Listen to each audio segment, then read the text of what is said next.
dahil nga nagawa na yung bike ng anak ko, so nagplano kami na mag-rides kami today.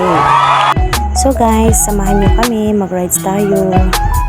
So ayun, nung nalaman niya na mag-rides nga kami, nauna pa siya. Siguro sa mga sandaling ito, nandun na siya sa may daanan namin, sa may highway. So let's go guys, samahan nyo kami. So tara guys, ayan, pababa na kami. So ayun na nga. Tignan natin kung nandun na nga siya. Oh, ayun. Wow! Nandun na nga siya guys. Nawala talaga siya. Parang hindi naman bakla tong anak ko. Kasi tignan nyo guys. Parang may balak siya makipagkulera pa sa amin. Nawala pa talaga siya.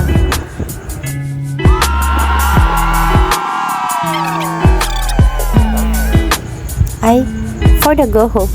Sige lang. Padyak ng padyak, padyak ng padyak. Diyos me. Sige pa. Hanggang sa mapagod yung mga paa mo, girl. Di ba yan ang gusto mo?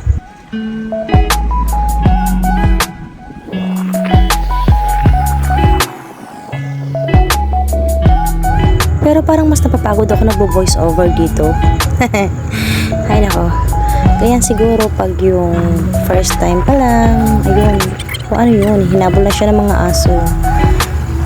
So guys, samahan nyo kami hanggang sa huli.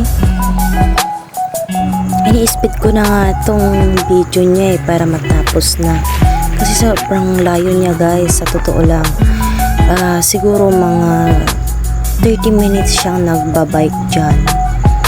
Pero malapit na rin naman siya sa goal niya sa may Fort Ilocanja Resorts and Hotel. Goal!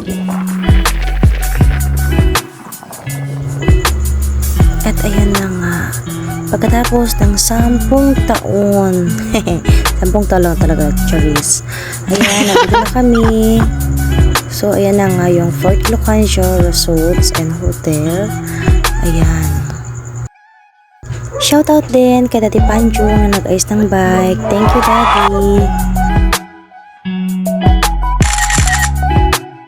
Picture time. Hala, ano yon? Ulo, nag-post pa.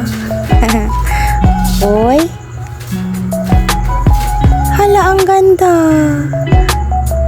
Ako yan. Thank you for watching, guys.